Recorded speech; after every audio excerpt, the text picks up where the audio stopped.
Alors nous sommes au printemps 2024. Vous avez 17-18 ans. Une grande transition se prépare pour vous.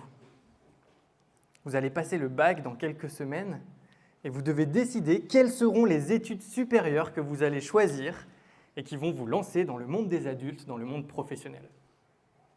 Vous habitez à Lyon, vous avez un profil plutôt scientifique et vous savez qu'une école en particulier a une certaine réputation pour vous ouvrir les portes vers les meilleures écoles d'ingénieurs de France. Le lycée du Parc. Alors vous déposez votre candidature, vous êtes pris. Félicitations. Et vous commencez l'année scolaire. Et là, au bout de quelques jours, vous vous rendez compte que ça ne se passe pas tout à fait comme avant, comme au lycée. C'est dur. C'est même très dur.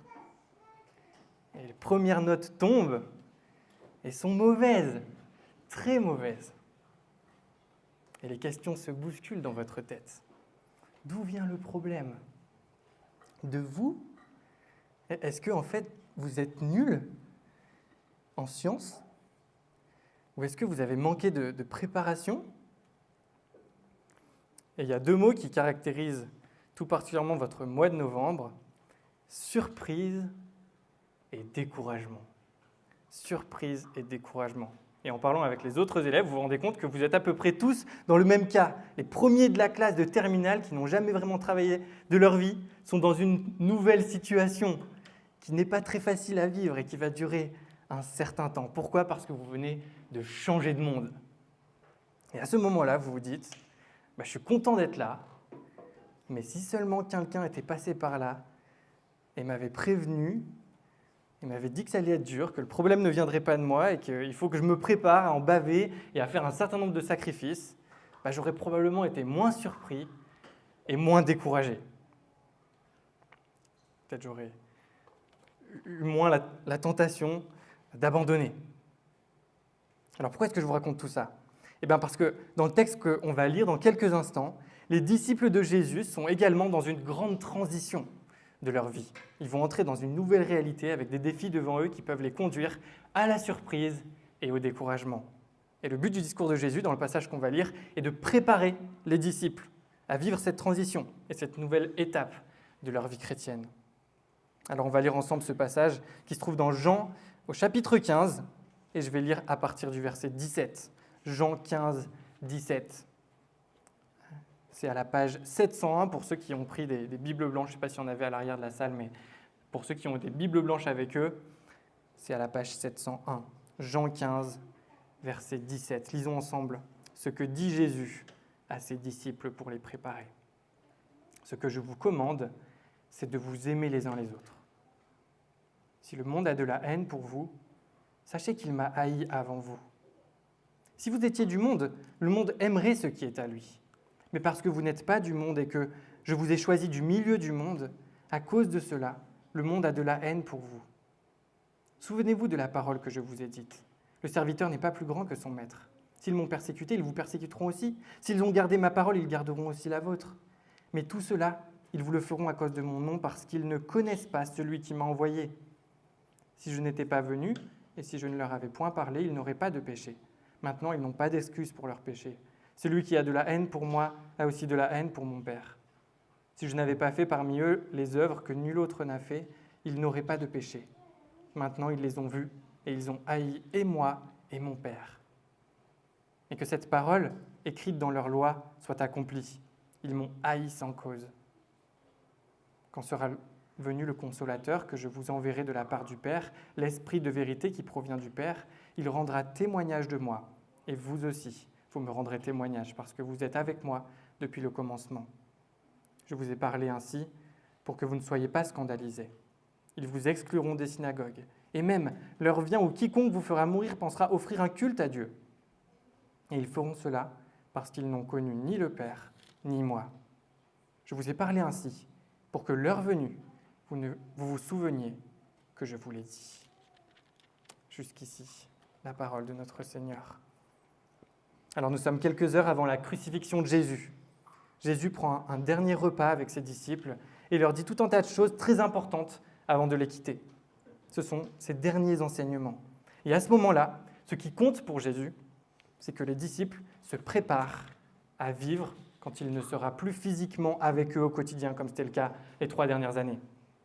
Et l'un des défis majeurs auxquels devront faire face les disciples, et tous les chrétiens à leur suite, c'est quoi ? Eh bien, c'est la persécution. Et le texte que nous venons de lire et que je vous invite à garder sous les yeux, pour qu'on l'étudie ensemble, aborde 2 thèmes principalement. Le premier, c'est la raison pour laquelle les disciples de Jésus seront persécutés, d'abord. Ça, on voit ça dans les versets 17 à 25 en particulier. Et deuxièmement, la réaction que devront avoir les disciples face à cette persécution. Verset 26 à la fin. Commençons donc en explorant les différentes causes mentionnées par Jésus pour expliquer la persécution que devront subir les disciples de Jésus.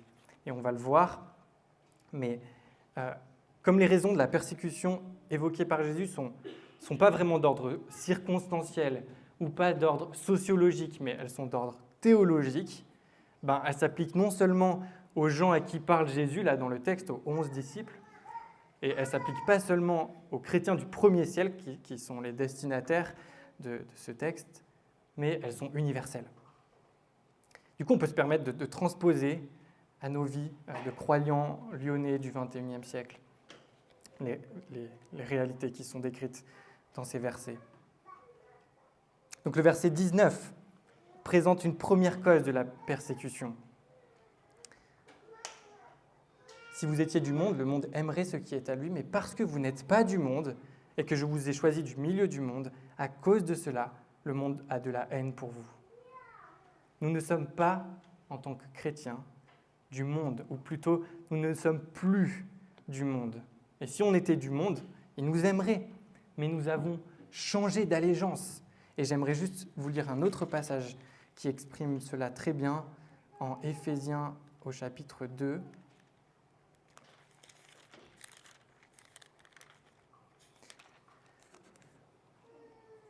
Pour vous, donc Paul, un disciple de Jésus qui s'adresse aux chrétiens, pour vous, vous étiez morts par vos fautes et par vos péchés dans lesquels vous marchiez autrefois selon le cours de ce monde, selon le prince de la puissance de l'air, cet esprit qui agit maintenant dans les fils de la rébellion.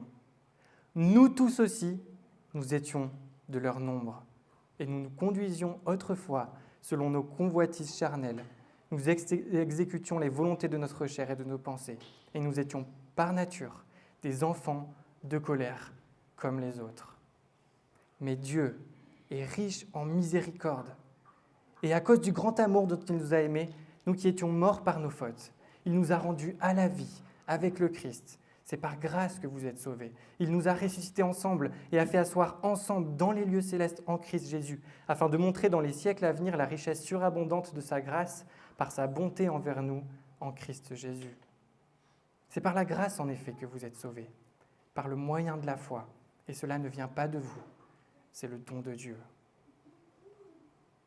Vous voyez comment ce passage exprime ce changement d'allégeance que vivent les personnes qui passent du monde à Christ.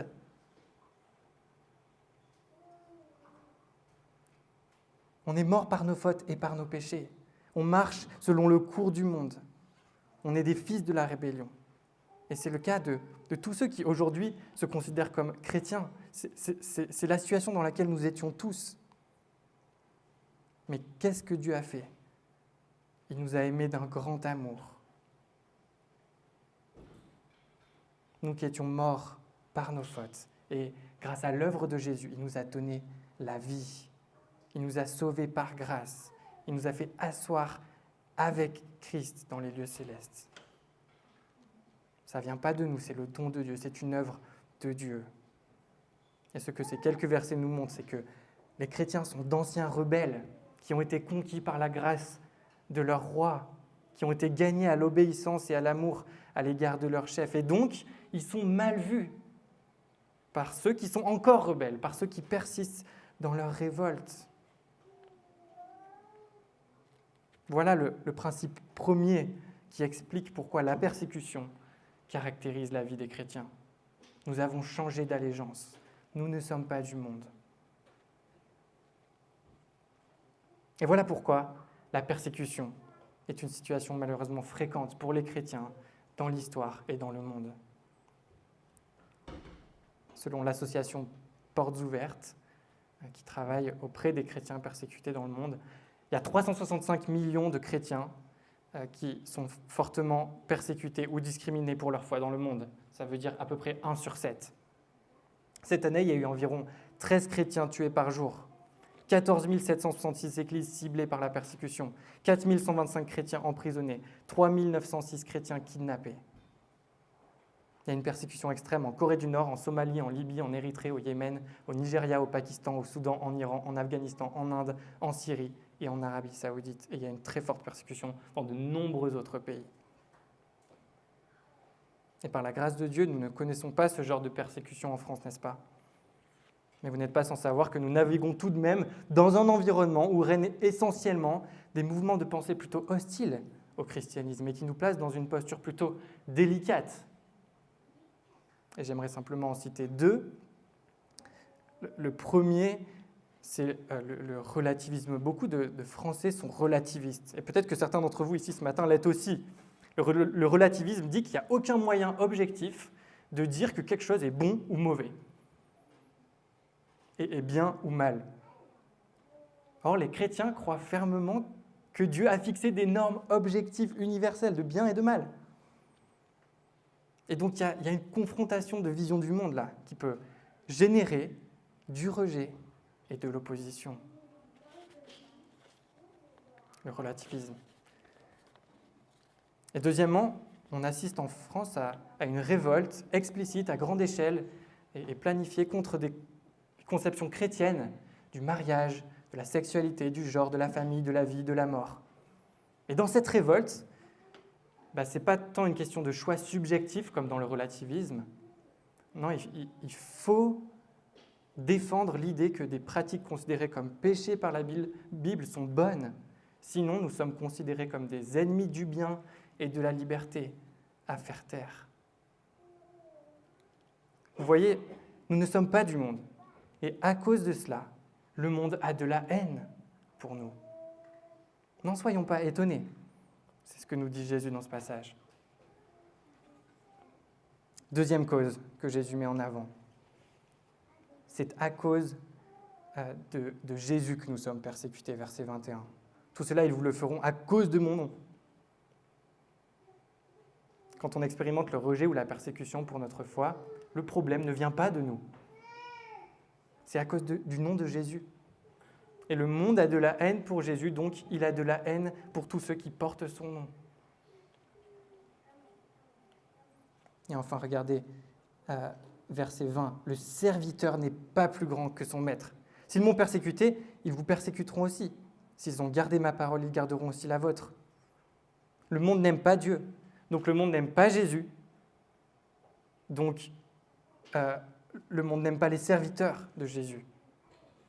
Et du coup, puisque Jésus a été persécuté, les croyants seront aussi persécutés. En fait, un commentateur dit que les êtres humains qui appartiennent au monde se conduisent vis-à-vis des disciples de Jésus et leur message de la même façon que vis-à-vis de Jésus et de son message.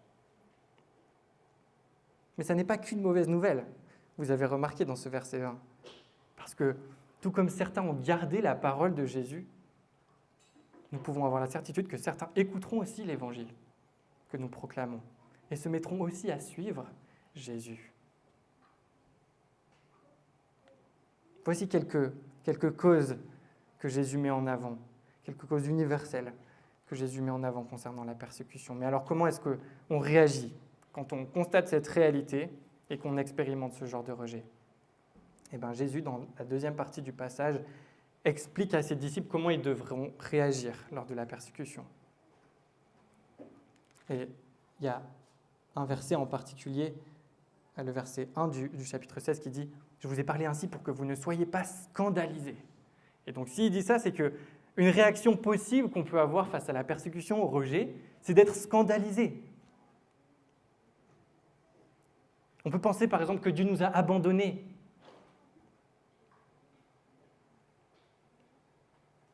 Mais on ne doit pas être scandalisé. On ne doit pas chuter à cause de ça. Un commentateur dit que le plus grand danger auquel l'opposition du monde expose les disciples, ce n'est pas la mort, mais c'est l'apostasie. Le fait d'être scandalisé à un point où on rejette le christianisme. Grâce à son avertissement, continue le commentateur, ils se rappelleront ce qu'il leur avait dit, et leur foi sera fortifiée, parce qu'ils sauront que ce qui leur arrive n'échappe ni à la connaissance, ni au contrôle de Dieu. Chers frères et sœurs, quand on se demande « Où est Dieu dans mon épreuve ? Que fait-il pour moi en ce moment ? Que fait-il alors que je constate que son nom est blasphémé et qu'on crache au visage de ses disciples partout dans le monde ?» Quand on se pose cette question, regardons à Jésus. Parce que le serviteur n'est pas plus grand que son maître. Regardons à son rejet et à sa mort et posons-nous la question, où a été Dieu face à la mise à mort de son propre fils ? Qu'est-ce qu'il faisait à ce moment-là ? Et j'aimerais qu'on prenne quelques instants pour explorer cette question ensemble. La première chose qu'on voit dans la Bible pour répondre à cette interrogation, c'est que Dieu avait prophétisé des centaines d'années à l'avance la mort de son fils jusque dans les moindres détails. L'Ancien Testament, la première partie de la Bible qui a été écrite avant la naissance de Jésus, avait annoncé que le Messie serait rejeté par des hommes méchants. Psaume 118, versets 22 et 23. Que le Fils de Dieu serait haï sans cause, comme c'est mentionné dans ce verset au verset 25, mais c'était écrit dans le psaume 69, verset 5. Que les disciples abandonneraient le Seigneur, Zacharie 13, verset 7. Que Jésus serait transpercé, mais qu'aucun de ses os ne serait brisé, psaume 34, verset 21. Que Christ serait trahi par un ami proche pour 30 pièces d'argent, psaume 41, Zacharie 11. Et Jésus lui-même annonce à ses disciples de façon précise de quelle manière il sera mis à mort. Du coup, toutes ces prophéties montrent que Dieu savait parfaitement d'avance que son fils serait rejeté, haï, abandonné, trahi, qu'on le renierait, qu'il serait condamné, qu'on lui cracherait au visage, qu'on le frapperait à coups de fouet, qu'on se moquerait de lui, qu'on lui percerait le côté et qu'on le tuerait. Mais il n'a pas empêché toutes ces choses d'arriver, parce qu'elles faisaient partie de son plan. Elles ne se sont pas produites par hasard. Elles étaient annoncées dans sa parole. Pourtant, ces choses étaient mauvaises. C'était du péché, n'est-ce pas ? Et on peut même dire qu'il n'y a pas de péché plus grave que celui de rejeter, haïr, abandonner, trahir, renier, condamner et frapper le Fils de Dieu, se moquer de lui cracher au visage, le transpercer et le mettre à mort. Il n'y a pas de péché plus grand que ça. Lui qui est parfaitement saint, infiniment digne de notre louange, de notre adoration. Et pourtant, la Bible est claire. Ces choses faisaient partie du plan de Dieu.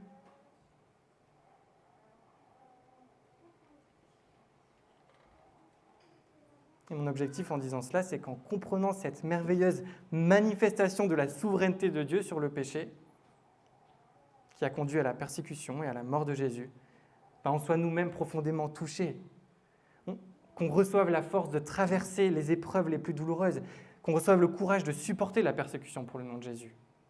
Quand on passe par le rejet et la persécution, il nous faut avoir cette solide conviction que Dieu est là, que ça n'échappe pas à sa souveraineté, et que toutes choses ne nous viennent pas du hasard, mais de sa main paternelle. Toutes choses. Alors quand on passe par l'épreuve, à chaque fois qu'on est tenté de demander à Dieu « Pourquoi m'as-tu fait ça ? Pourquoi est-ce que tu es en train de me faire ça ?» Levons les yeux à la croix et disons plutôt « Pourquoi as-tu fait ça pour moi ?»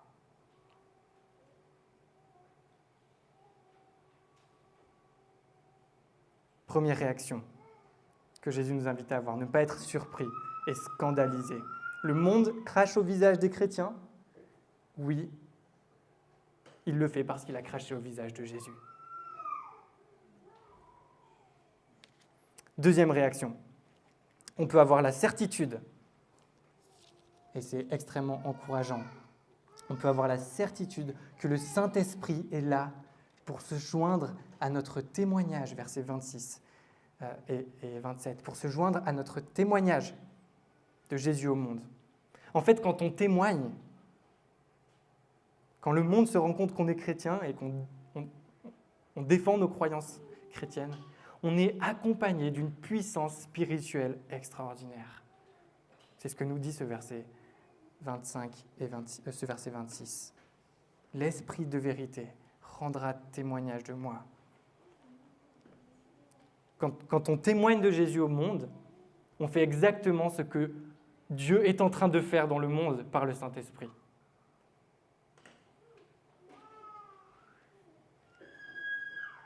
Et c'est extrêmement encourageant de le savoir.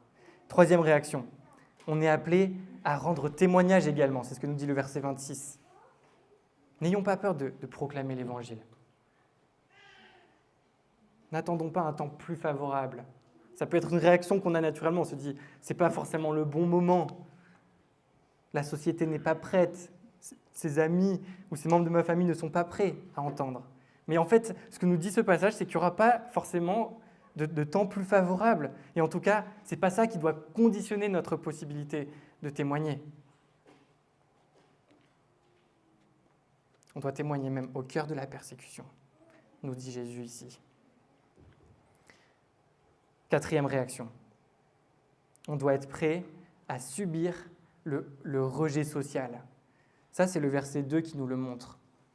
Ils vous excluront des synagogues.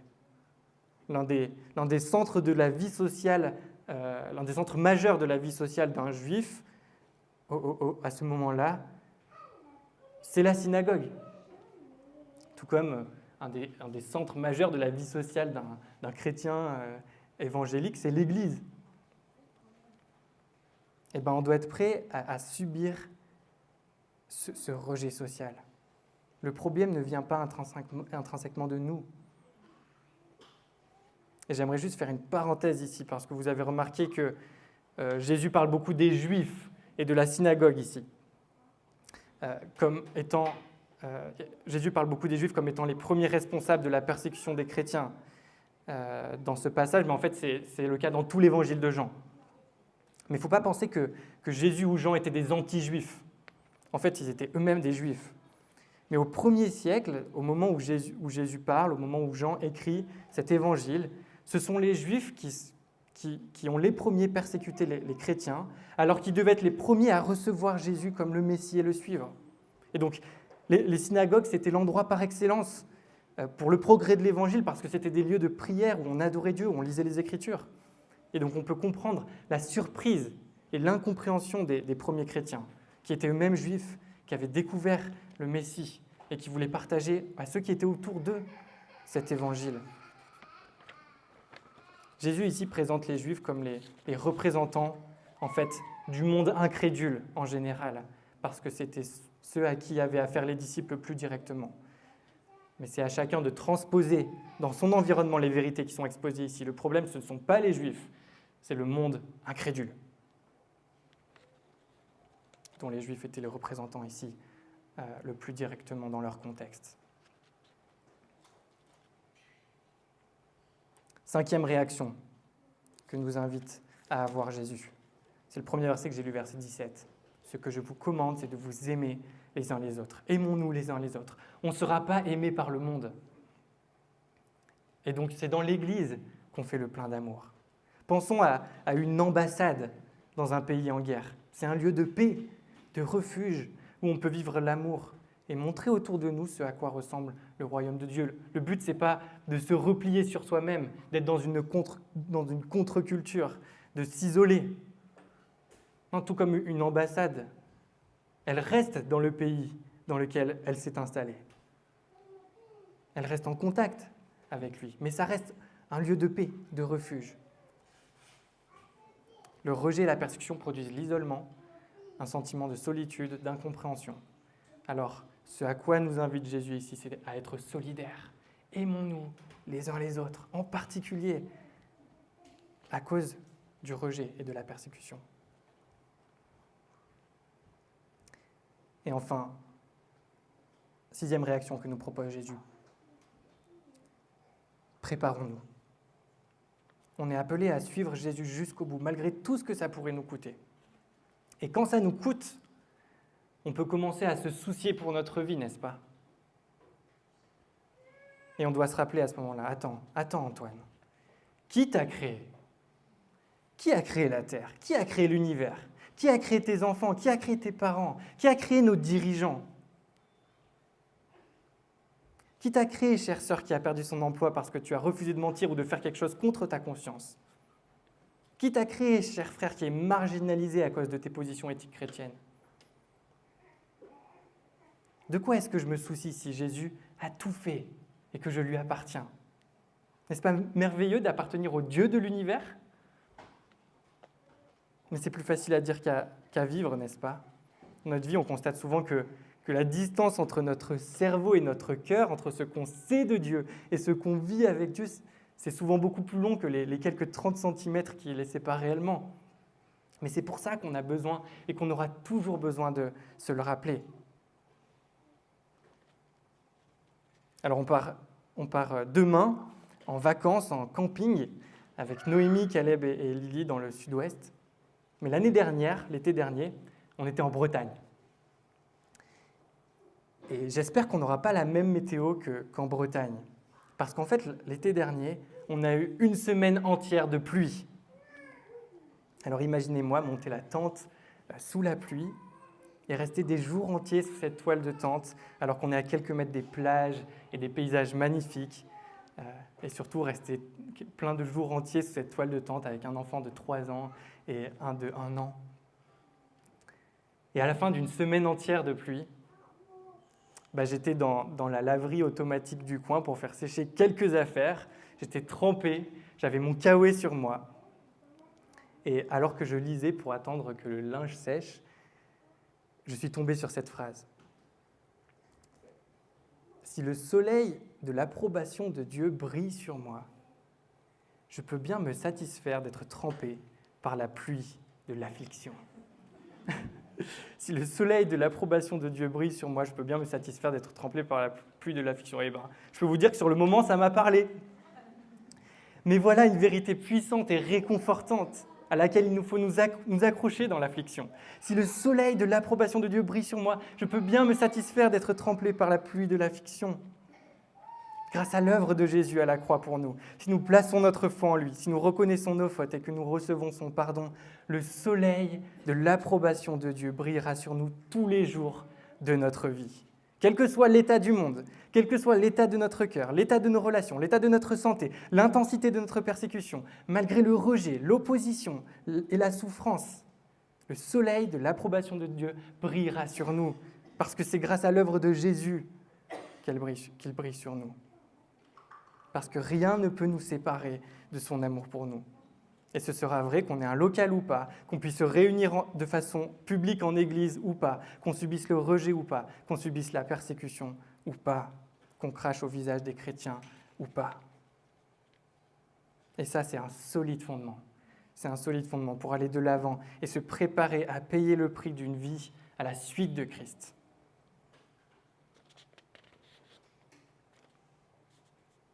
En conclusion, j'aimerais vous lire une lettre écrite par le réformateur Jean Calvin à 5 jeunes Français sur le point d'être exécutés en 1553 pour avoir porté l'Évangile en France. « Nous qui sommes ici, écrit Jean Calvin, nous ferons notre devoir en priant pour que Dieu se glorifie de plus en plus par votre constance et qu'il puisse, par le réconfort de son esprit, adoucir tout ce qui est amer pour la chair et absorber tellement vos esprits en lui-même qu'en contemplant la couronne céleste, vous soyez prêts, sans regret, à quitter tout ce qui appartient au monde. À l'heure actuelle, la nécessité elle-même vous exhorte plus que jamais à tourner toute votre pensée vers le ciel.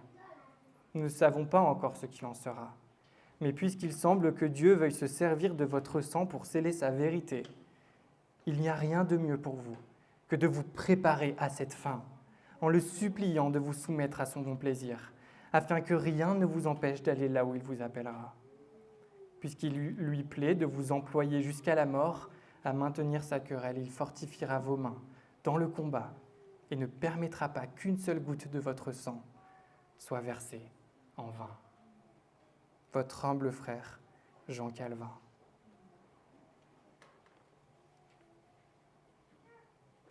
Le serviteur n'est pas plus grand que son maître. s'ils m'ont persécuté, ils vous persécuteront aussi. Alors, à ce prix-là, préparons-nous bien. Ne soyons pas surpris. Soyons assurés que Dieu est au contrôle de ce qui nous arrive, de ce qui nous arrivera et de ce qui arrive à tant de chrétiens dans le monde pour lesquels on va prier tout à l'heure. Et surtout, réjouissons-nous. Et j'aimerais finir par ça, réjouissons-nous. Si le soleil de l'approbation de Dieu brille sur nous, nous pouvons bien nous laisser mouiller par la pluie de l'affliction, de la persécution, de l'opposition. Et si vous n'êtes pas chrétien ce matin, j'aimerais vous avertir. Si vous ne voulez pas être mouillé, le christianisme n'est pas pour vous. Mais je vous assure, et tous les chrétiens dans cette salle peuvent aussi vous le garantir, il n'y a rien de mieux que d'être en Christ, sous les rayons du soleil de l'approbation de Dieu, pardonné pour nos fautes par son sacrifice à la croix et rendu capable de marcher à sa suite dans l'obéissance à Dieu et à ses commandements.